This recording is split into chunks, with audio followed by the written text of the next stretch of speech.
আসসালামু আলাইকুম প্রিয় দর্শক। পতিত স্বৈরশাসক শেখ হাসিনার দল বাংলাদেশ আওয়ামী লীগ নানাভাবে এখনও ষড়যন্ত্র করে যাচ্ছে। তারা একের পর এক এদেশে ষড়যন্ত্রের বেড়াজালে আবদ্ধ করছে। এবার আওয়ামী লীগের ক্যাডার বাহিনী বিভিন্ন নামে বিএনপি এবং জামাতের ভিতরে প্রবেশ করার আপ্রাণ চেষ্টা করছে। বাঙালিদের এর বিরুদ্ধে রুখে দাঁড়াতে হবে। প্রিয় দর্শক, যদি আমাদের ভিডিওটা ভালো লাগে প্লিজ একটি সাবস্ক্রাইব করে আমাদের পাশেই থাকবেন, বেল আইকনটা বাজিয়ে দেবেন। এবার চলুন সরাসরি ভিডিওতে। আপনাকে আওয়ামী লীগ বুঝাবে যে তোমরা সাথে ঐক্যবদ্ধ হও, তখন ওই বিএনপির নাম দিয়ে আওয়ামী লীগ ঢুকবে, জামাতের নাম দিয়ে আওয়ামী লীগ ঢুকবে, গণ অধিকারের নাম দিয়ে আওয়ামী লীগ ঢুকবে।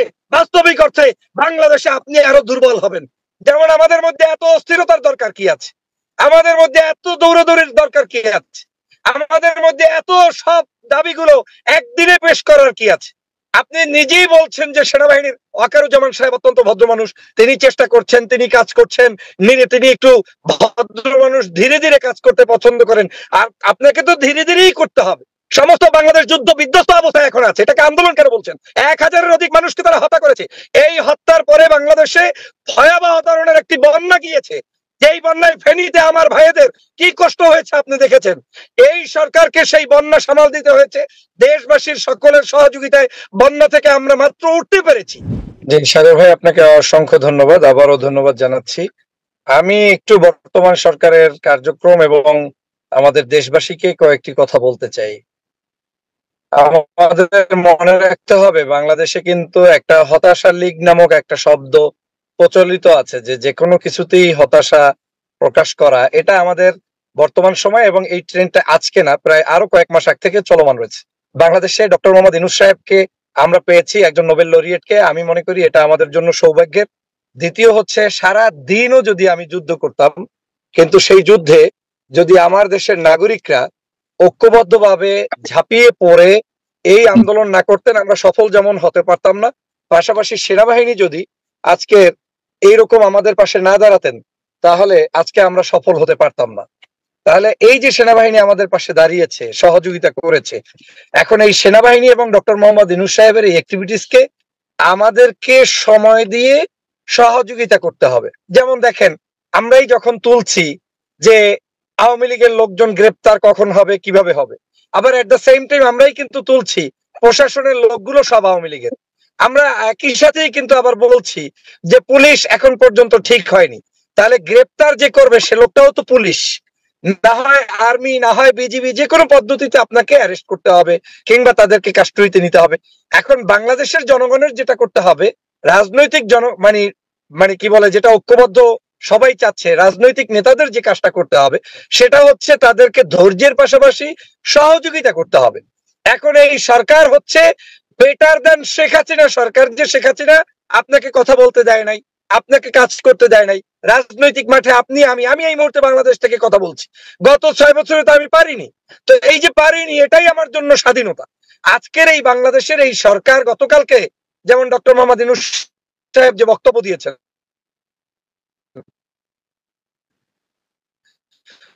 অত্যন্ত চমকপ্রদ বক্তব্য হয়েছে আমার কাছে মনে হয়েছে ব্যক্তিগতভাবে।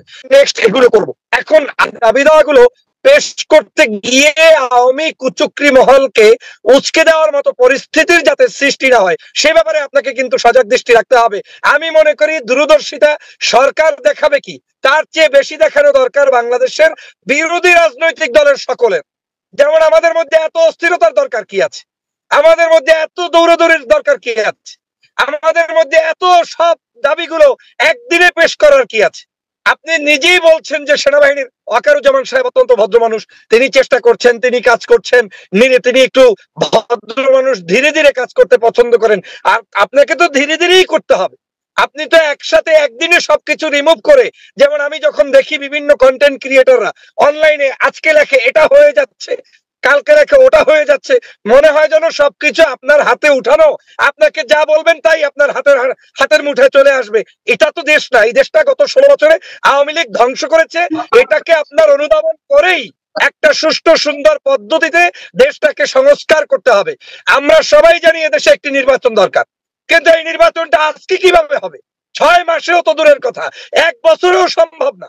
আপনি যখন বুঝছেন যে 11 সরকার মঈন ফখরুদ্দিনকে 2 বছর মিনিমাম তারা ছিল, সেখানে এই সরকার কোনোদিন লেস দ্যান 2 ইয়ার থাকবে না, এটা ধরে নিয়েই আপনাকে কাজ করতে হবে। এখন তাহলে তাদেরকে আরো বেশি সময় লাগলে সময় দিবেন, কিন্তু সংস্কার ছাড়া রাষ্ট্রের কোন ধরনের আপনার এই মুহূর্তে উন্নতি হবে না।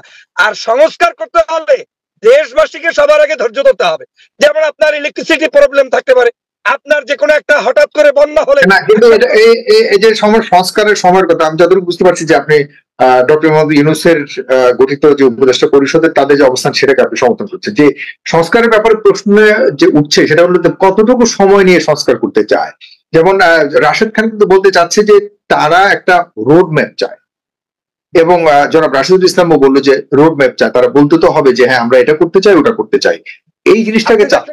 কিন্তু আপনি মনে করেন না এগুলি না দিলেও আনলিমিটেড একটা সময় তাদেরকে থাকার একটা অনুমতি দিতে হবে? আমি কিন্তু আপনার সাথে এই পয়েন্টে একমত, আমি কিন্তু বুঝতে পেরেছি। কিন্তু গত 1 মাসের এই আন্দোলন সংগ্রামের বাংলাদেশে সাগর ভাই আপনাকে বুঝতে হবে সমস্ত বাংলাদেশ যুদ্ধ বিধ্বস্ত অবস্থায় এখন আছে। এটাকে আন্দোলন কেন বলছেন? 1000-এর অধিক মানুষকে তারা হত্যা করেছে। এই হত্যার পরে বাংলাদেশে ভয়াবহ ধরনের একটি বন্যা গিয়েছে, যেই বন্যায় ফেনীতে আমার ভাইদের কি কষ্ট হয়েছে আপনি দেখেছেন।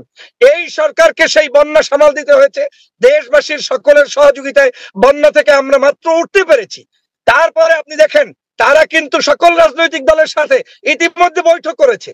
আমাদের পার্টি বিএনপির পার্টির মহাসচিবের সাথে বৈঠক হয়েছে। আমি নিজে দেখেছি যে আমাদের এখন আর টাইম নিয়ে চাপাচাপি নাই। তারপরেও হয়তো অনেকেই অনেক জায়গায় এ ধরনের বক্তব্য দেয়, সেটা নিয়ে আমি তর্ক বিতর্কে জড়াতে চাই না। কিন্তু আপনাদের মহাসচিব আজকে বললো যে যত দ্রুত সম্ভব তিনি আশা করছেন যে নির্বাচনের দিকে যাবে। এইটা কিন্তু সকল রাজনৈতিক দলই বলছে যে যত দ্রুত সম্ভব, কিন্তু দ্রুত সম্ভব বলতে কেউ কোনো টাইম ফ্রেম কিন্তু দিচ্ছে না। জামাত ইসলামও বলছে যত দ্রুত সম্ভব সংস্কার করে একটা নির্বাচন দেন, বিএনপিও একই কথা বলছে, অন্য দলও বলছে। কিন্তু আমি যেটা বুঝাতে চাচ্ছি সেই জায়গাটা গ্যাপ হচ্ছে এই যে আজকের এই সরকারকে সবচাইতে যারা বেনিফিটেড হয়েছে সেটা হচ্ছে এই বাংলাদেশের গত কয়েক বছরের নির্যাতিত বিরোধী দলের মানুষগুলো। অতএব এই সরকারকে কোনো অবস্থায় বিরোধী দলের কোন সংগঠন প্রতিপক্ষ বানাবে সেটা আমি চাই না। এই সরকার আমাদের আন্দোলনের ফসল, এই সরকার আমাদের দেশবাসীর আন্দোলনের ফসল, এবং এই ডক্টর মোহাম্মদ ইউনূস এবং ওয়াকারুজ্জামানকে সহযোগিতার মধ্য দিয়েই আপনার দাবি দেওয়া আদায় পূরণ করতে হবে। আপনি দেখেন গত 1 মাসের মধ্যে ডক্টর মোহাম্মদ ইউনূস সমগ্র রাজনৈতিক দলের সাথে তারা কিন্তু ইন্ডিভিজুয়াল বসেছে এবং বিভিন্ন সোসাইটির সাথে বসেছে। আপনি যখন বলছেন আলাপ আলোচনা করে, আলাপ আলোচনা তো তারা করছে। আজকের এই যে কমিশন গঠন করে দিয়েছে বিভিন্ন জায়গায়, তাদের এই যে বিশৃঙ্খলা চলছে এই বিশৃঙ্খলা দূরীকরণের জন্য, এখন 2-1টা জায়গায় বিশৃঙ্খলার এই দূরীকরণের জন্য তারা কমিশন করার পরেও প্রবলেম থেকেই যাবে। যেমন অনেকেই অনেকের বায়োডাটা জানে না, ব্যাকগ্রাউন্ড জানে না, দেখবেন যে হঠাৎ করে কাউকে নিয়োগ দিয়ে দিল, লোকটা হয়তো মনে হতে পারে যে এই মুহূর্তে বর্তমানে ফ্যাসিবাদেরই কোনো না কোনো দোষর। আপনাকে তখন তার সামনে আসলে সময় নিয়ে তাকে পরিবর্তন করতে হবে, কিন্তু এর মানে এই নয় যে এই সরকারকে আমরা সহযোগিতা করব। আমি চাই এই সরকার আরো স্ট্রং হবে তখনই যখন আপনি বিরোধী মতের মানুষরা সবাই দলমত নির্বিশেষে এই সরকারকে শক্তিশালী করবেন। কেন করবেন? শুধু আপনার